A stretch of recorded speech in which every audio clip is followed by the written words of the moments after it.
So when it comes to literature, it's commonly believed that people read less nowadays.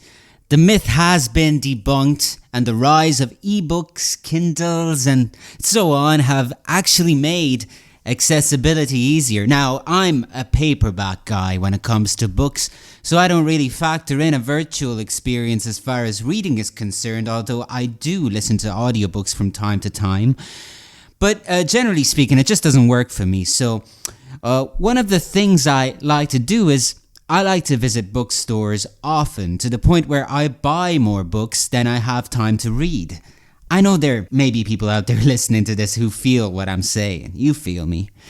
The thing I have noticed is that bookstores in general, though, are a tricky thing. If you go to the mainstream ones, their selection is not so impressive. I more than likely do not find the books that I'm looking for there. I'm also not surprised by anything that particularly catches my eye there. It's just a lot of mainstream stuff, a lot of celebrity biographies, a lot of populist philosophy, a lot of books about cooking. There are some big name authors out there, but only a handful are really prominently exhibited in these major bookstore chains. This is not a new trend. In Galway, Ireland, the major bookstore is Eason, but I hardly ever remember buying a book there. I would usually go to Charlie Burns or Keen's, or though the latter was a bit further away from the city centre. And most of the time I would favour second-hand books, also because I used to be really, really broke.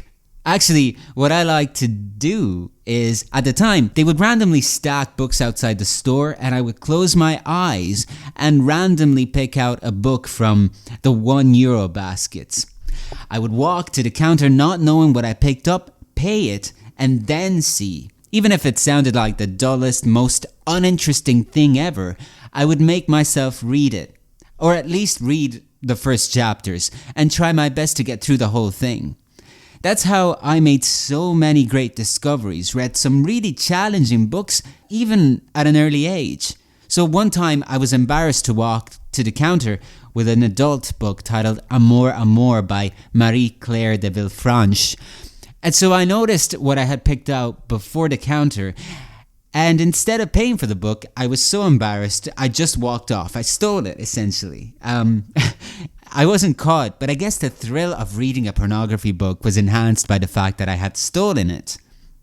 All this to say that during the week, news was announced that 150,000 W.H. Smith jobs could be lost.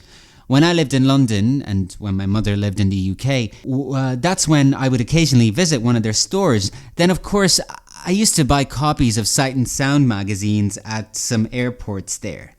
But again, they're overpriced, and their selection of books tend to be pretty dull. Of course, I feel for the people who risk losing their jobs. I really do, of course.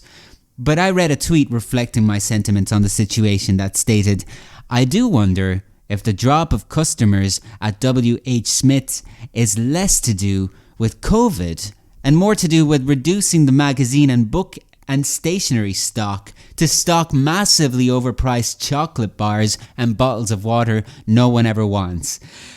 And I'm talking about W.H. Smith here, but this is something that extends to the cultural sector at large. It's like when you watch a documentary of kitchen nightmares and you see that these restaurants are in financial dire straits, and in order to save their restaurants, instead of focusing on the quality, they try all these things that just cheapen them, like early bird specials and a menu that is too big, or microwaving food and all of that stuff. In other words, what I'm getting at is that W.H. Smith, but also art house cinemas and even museums and other art institutions are in dire need of a more tasteful curation. Maybe a long-term plan that works on a wider diversity and quality control. Maybe the collapse of W.H. Smith's will lead to the rebirth of independent bookstores, and if that happens, it may be the best thing for cultural development and audience development, or readers development, or whatever you want to call it. Of course, if it happens, I wish the thousands of people who lose their jobs all the best.